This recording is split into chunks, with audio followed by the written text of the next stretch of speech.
Hey everybody, welcome back to Battle Ready Inc. So reprint set is right around the corner, but while it is a reprint set, we are getting new Ghost Game support.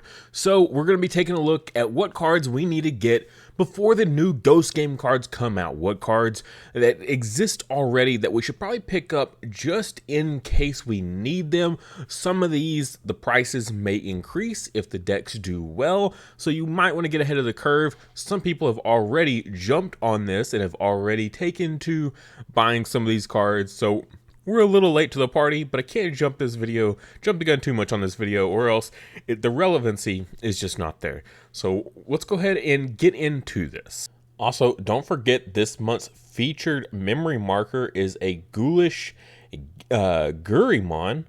This is handmade out of clay by my wife, hand painted as well. This is inspired by a bit of Halloween season coming up here next month, as well as, of course, this set. This is a great memory marker to pick up for this set. You can find this on her Etsy page, link in the description below, and this is also going to be our featured marker for Patreon this month as well. So either place, good place to go.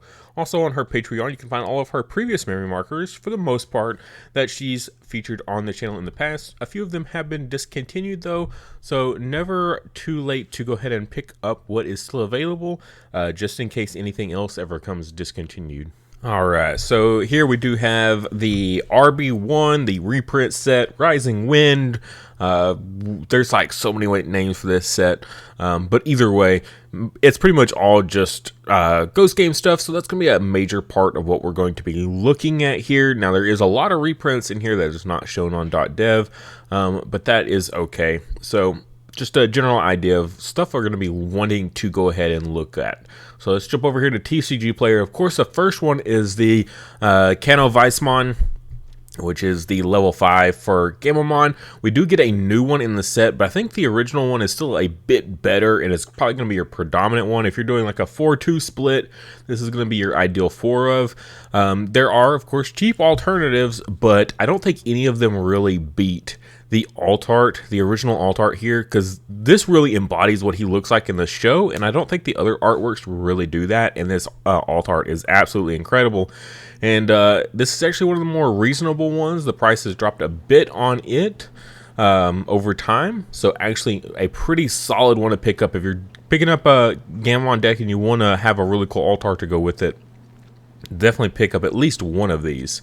Next up, though, is the Ble Ganon, which is the same cannot be said for it. Now, there is, of course, a cheap alternative, which in a way is the same as the other two here, but the price quickly jumps up. If you're looking for maximum flex power, the champion Ble Ganon here is like through the roof, out of stock. It was crazy prices on this one.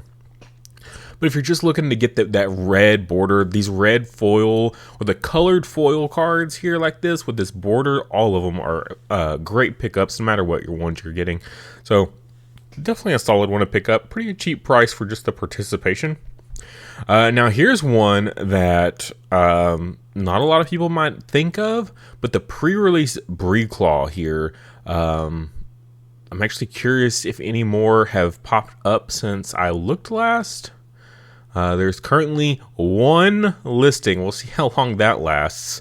But yeah, the foil Ble Claw here, because this is an uncommon from BT10, so it does have a foil upgrade, and this is a really like kind of a must-have card for Gammon decks, because it allows you to slot in underneath using the option card, which is really fundamental for a lot of the strategies of the deck. If you've ever played the deck before, it is very much a needed card. So having a foil upgrade, of course, if you're looking to flex out, is a must. If this is kind of a awkward like price history on it. The foil, it's awkward, right? Because they're all pre-releases are foil. There's not a non-foil version here, so I don't know why they've started this implementation recently of this change. But yeah, the foil price is definitely going to be way higher, especially if it keeps getting bought out like it is. Then the price is going to go even higher on it. I could see this being like a $9 pre-release before too much longer. Jumping over here, so some stuff I wanted to talk about in general is the official tournament pack Volume 5. This is a really old Volume 5 tournament pack that we had.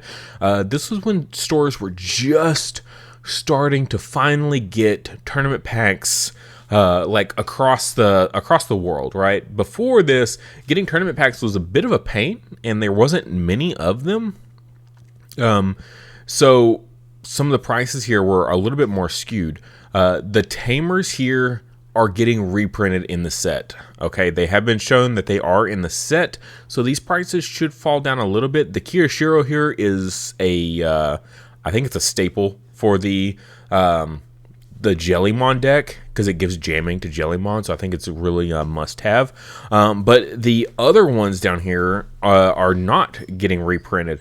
So, like, if you're wanting, like, the Gammon, now there are alt arts to these that are in existence. Like, the Winter Pack Royal Knights have alt arts of these, but there are, the original printings, though, are from tournament packs. So, whatever you kind of prefer as like whatever you want as the high rarity. I think the old tournament packs that were hard to get would be technically higher rarity, but if you're looking for a foil upgrade, then the Royal Knights is where you're going to be going to go. Also, just pick whatever artwork you like the most.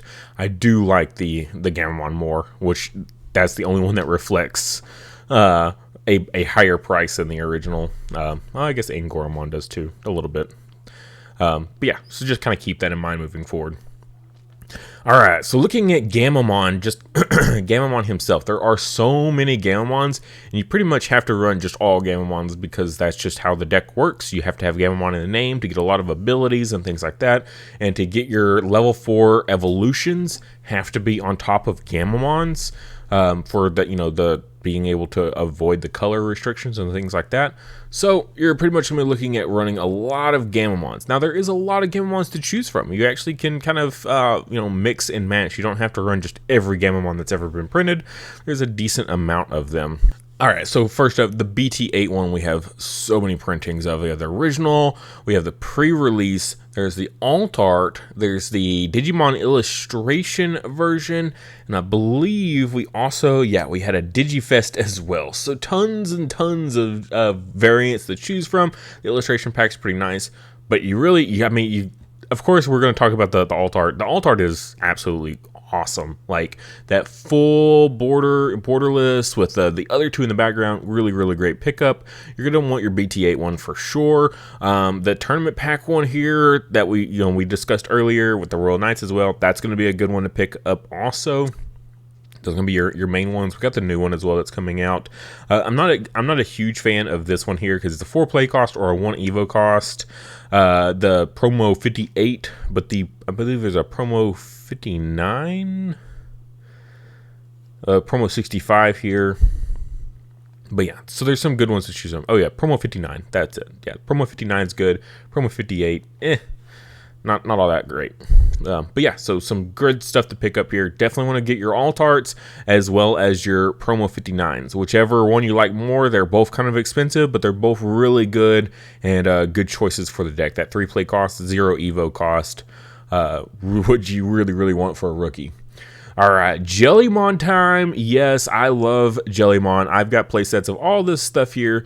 I've had it for ages. I've made multiple Jellymon decks if you've watched deck profiles in the past. But look at this price. This price has been all over the place. This thing has just gone up and down, up and down. There's not a whole lot of Jellymons. Okay, we haven't had as many Jellymons as we have Gammons, so you pretty much have to look at getting one of each that's come out. The promo version, the BT9 version, and the new one as well. I believe we actually have one more, so you can get a little bit flexible. But this one's really good because this is going to be the one that gives you your draw power and things like that. Return one of your opponent's level 3 to the owner's hand, so it's got a bounce effect. Also, it's the by far, like, no contest, the best looking Jellymon art that's like been made. So you're really want to pick this one up. Like I have this, 4 of this in foil. So and the price is steadily going up. People are excited for some Jellymon. Like Gammon is kind of like some up and downs and not really sure, but Jellymon, like no contest. Like people are excited for Jellymon. Now, Thetis here.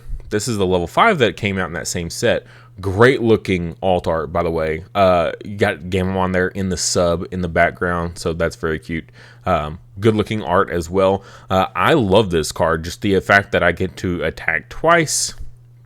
I could attack twice with the Tesla, and then I can go into this and and do more, even more stuff. So, yeah. I think it's a really solid card. So you actually, when Digivolving, you draw 2, so you gain back the cards that you gave off of the Tesla. So really good designs here. Now, a lot of the newer Jellymon stuff isn't exactly in this like realm of like we're attacking multiple times with jamming. It's not quite doing that anymore, but I think the strategy still goes. It all goes nicely together as one big package. And this price is absolutely affordable. Anything less than $10, I think, is a easy pickup for me. Now, we have seen in the past that it has peaked at $17. So if Jellymon pops off, then this card could definitely shoot up in value. I mean, we're looking at least a 33% increase in value there. So that is solid profit. If you want to go ahead and pick up your Thetismons. Not a bad choice. Now, the Angandoran, which we kind of hinted at earlier, not doing too much in general here. We've had the promo versions, the actual release. Angandoran decks just haven't quite popped off. I don't think anybody's quite figured out how, like, the best way to. And it's green, so it's competing with other decks like Bloom Lord and Hydramon, Rosemon even. It's competing with a lot of other green decks that are super popular and very, very powerful. So Angandoran still to be determined on how well it's going to quite do. But when the only expensive card that you have to look at is the alt art here at $9. I mean, again, it's less than 10. I think that's an easy pickup. Anything less than 10, I'm always a big fan of. Just go ahead and pick up a copy. If you're interested in the deck and you want to play it, at least get yourself one alt art. I'm a big fan of at least getting one of an alt art just to have a little bit. But if I absolutely love it, I'll get a playset. Like the Jellymon deck, I went ahead and picked up playsets of everything.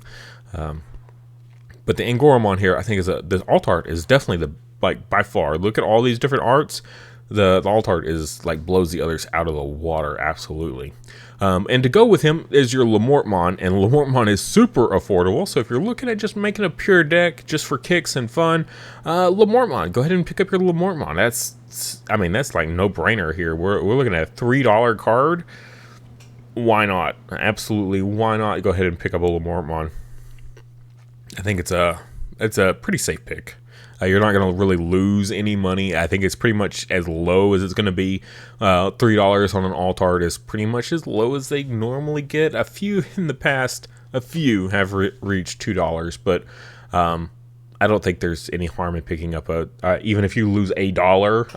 I don't think that's bad. As long as you have fun with the deck, losing $1 on a value of a card isn't that bad. But yeah, I think it can only go up from here. I think we're at rock bottom at this point on this card, so it could only go up if people have fun with the deck and it does something. Literally, it just has to make any sort of wave. At the slightest ripple in the water, and this value will go up on this. It could at least go up to a 5, maybe 8, 9, like the other cards that we've looked at already that were in that kind of realm. This could easily go up to like an $8, $9 card. If it really, really does well. $5, I think, is pretty reasonable, though. So you can make a little bit of profit on this, but either way, I think it's a must-have if you're looking at picking up the deck. Like, it's so cheap.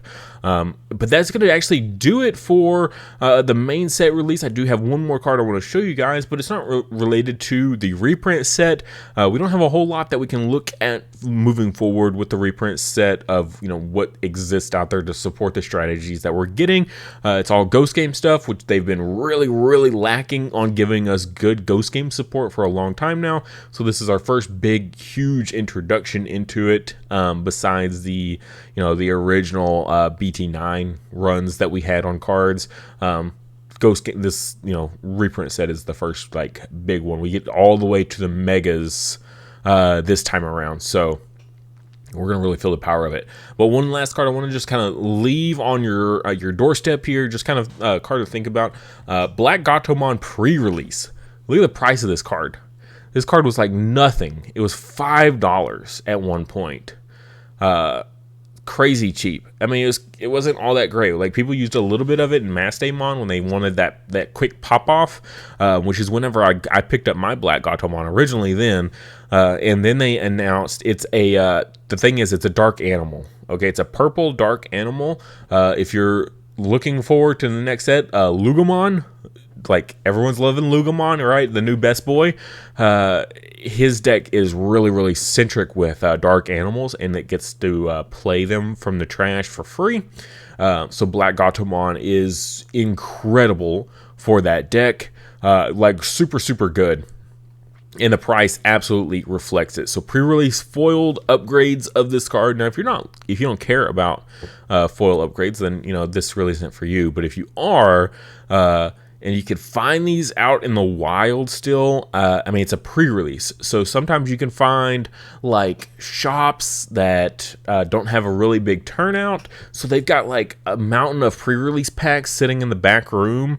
Ask to see if they don't have a big Digimon crowd, if you can buy some of their pre-release packs from them, and see how much. I mean, this is a really old one though, BT8. So New Awakening. If you can find these out in the wild for super cheap, pick them up, okay? If you can find anybody willing to part with them, pick them up. Because, yeah, this price is, like, the jump is just astronomical. The fact that I picked mine up for $5 and they're going for almost $30 now feels so satisfying. Very, very happy for that. So, yeah, that's the last one I want to leave you on. Just something to think about. Well, we're still a little ways out from BT14, but it is a very exciting set. BT14 will definitely shake things up. I don't think the reprint set's going to shake things up too much, but definitely BT14 is going to be a whole new ball game, a whole new meta, a whole new tons of fun on decks to be looking forward to. But that's what I'm going to leave you on, guys. Something to think about, and then I will see you in the next one.